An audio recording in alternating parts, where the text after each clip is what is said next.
You know, I have a few more questions. You still have some time? I do. Oh, awesome. All right, so I wanted to talk about two songs in particular that I really enjoy from the record. The first one is the first single, which I love the title of the song, and I love the fact that you're telling us that the titles come first a lot of times because that makes sense with this particular song. The song is called "Good Side, Bad Side, Side of Crazy 2." I Hmm. love. First of all, I love the steel guitar. Anytime I hear a song with steel guitar in it, I'm immediately in love. My father-in-law played steel guitar for 70 plus years, so kind of partial to the steel guitar. I also love the classic country vibes to the song, and it really it's more, I think the only song on the album that really kind of delves into that world of classic country, traditional country. I could be wrong. Hmm. I love the Hmm. wordplay as well of the title and within the song also. It gives me very strong like Red Sovine vibes. Um, Yeah. so tell us how this song came to be. Well, man, I think the song title. My co-writer Jim Whitehead was. We were sitting there trying to think of what we could write, and I said, Jim, no, I'm just a different song. That's a new pair of everything. Uh, yeah, I just think this one came about by everybody. I was going through a not the time, but I have been through a divorce where my ex-wife would sometimes keep the children away from me, that kind of thing. So this is a real kind of a true story of my life, I really. And during that period of time, I did have a good side, and I did have a bad side, and I had a side of crazy too. I mean, I think we all have a side of Absolutely, crazy. we all We at do. least we can all go there, And so I argued with Hallie a little bit and Scott about. I didn't think that should be the single, the first single, because I thought, hey, I'm Sam Phillips' son. I need to be rocking right out of the box. But it's really turned out to be the perfect single. Everybody had so many compliments on it, and then the next single will probably be a rocking one. You know what I mean? Mm. But you can sometimes you can blow it too much out your ass when you come out.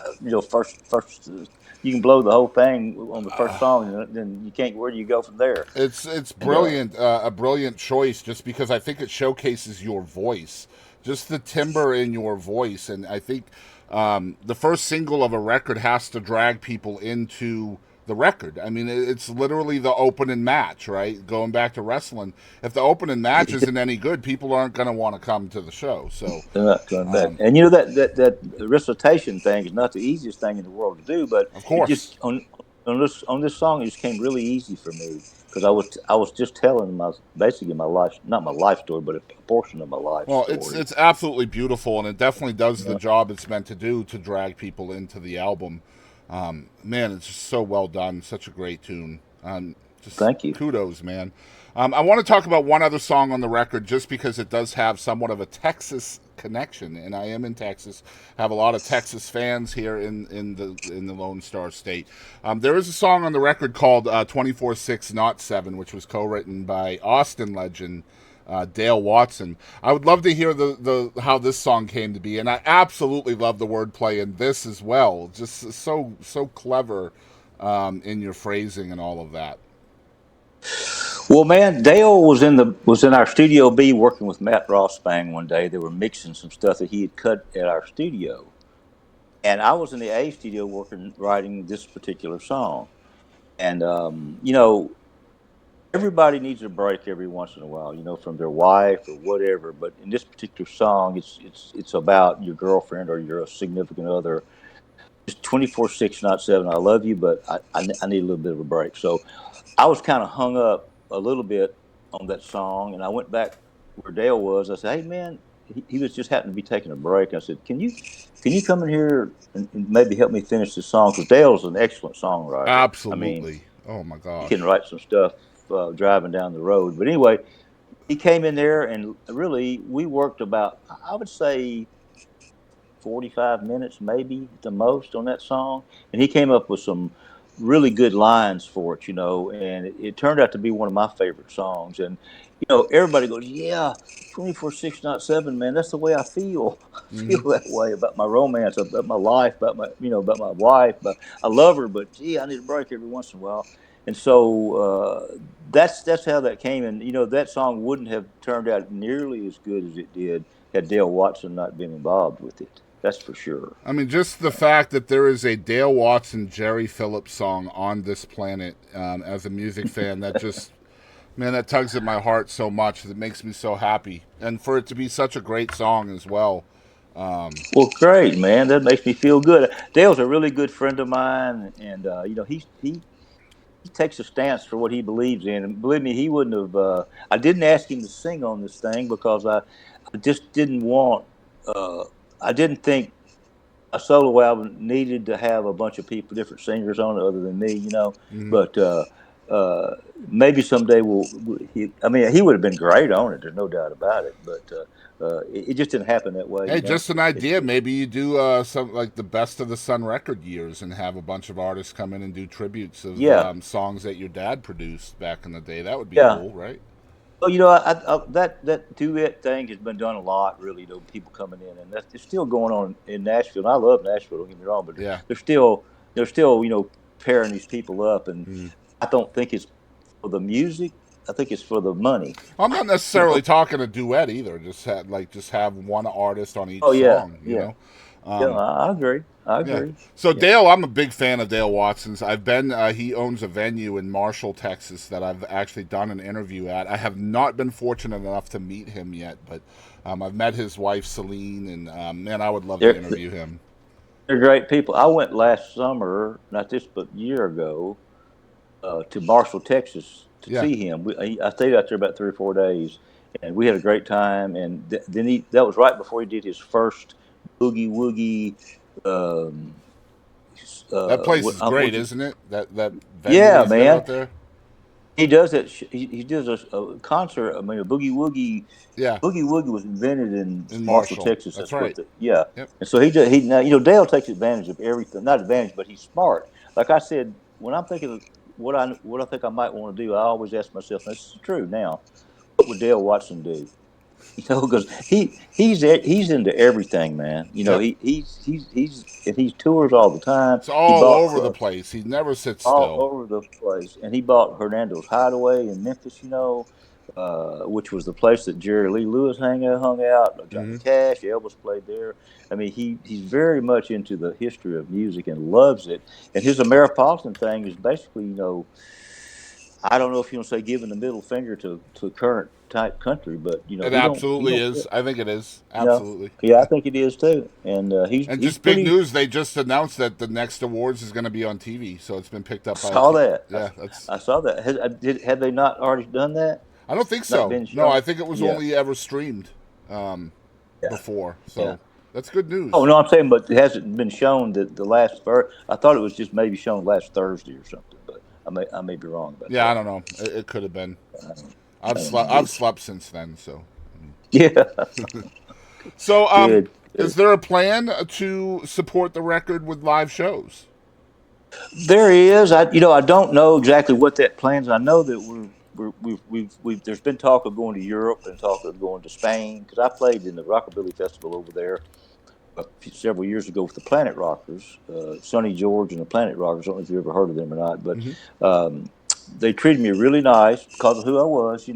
But I did some great shows over there, and when I went over there, they had me on at 3 o'clock in the morning. It was a rock and race jamboree, is what it's Boy, they called. do things differently in Europe, man. Man, I thought, man, they got me on at 3 o'clock in the morning. It's the worst slot you could possibly be at. It's 3 in Wrong. the morning. Nope. Wrong. Yeah. It was rocking, man. It Yeah. was actually kind of the premier spot, to be. Hmm. And those people were not ready to go to bed at all. Nope. And so, but anyway, we're going to hope to go back to. I got invited back this year. I didn't go because of the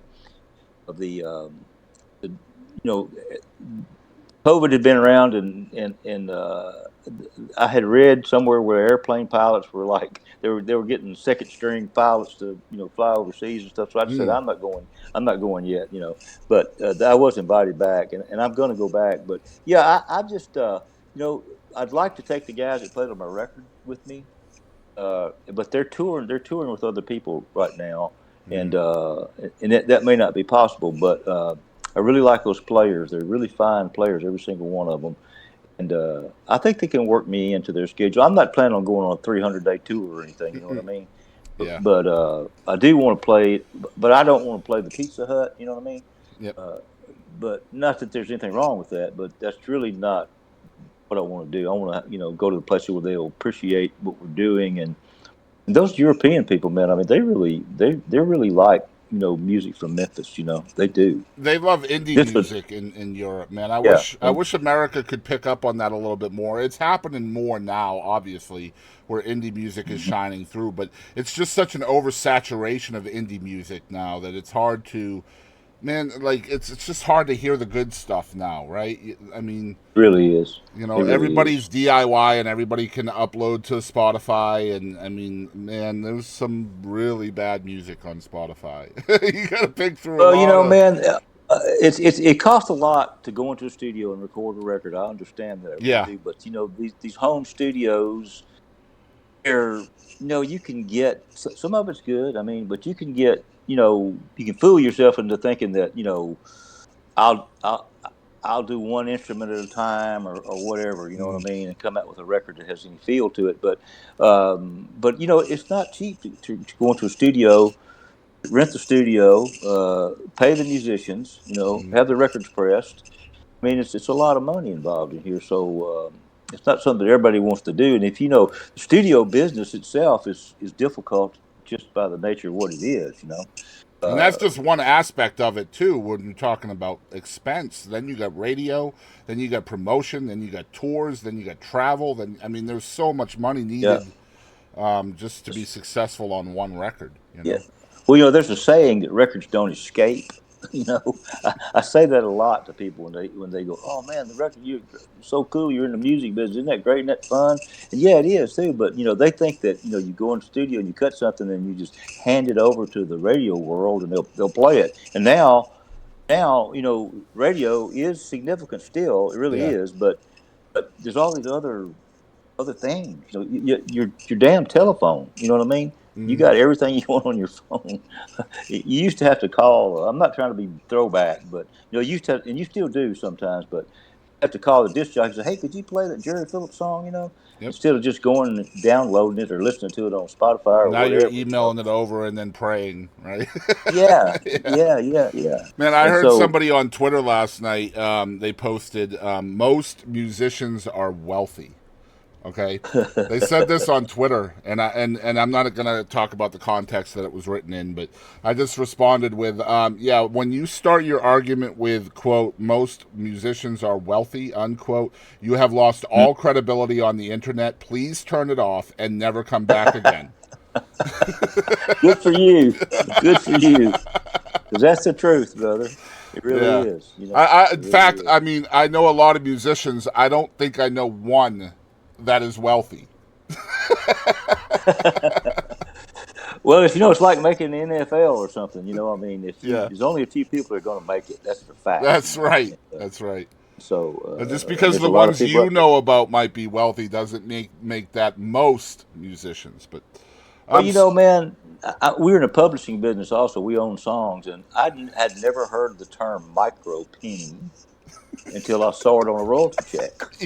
you know, and it's from downloads. You know what I mean? yeah, yeah, 99-cent downloads. By the time it gets to the publisher and the art writer, it's a stack of micro pennies. micro pennies. That's right. Yep, I never heard of that before. it's crazy to Just, think I mean, about. yeah, And honestly, it should be illegal. It really should.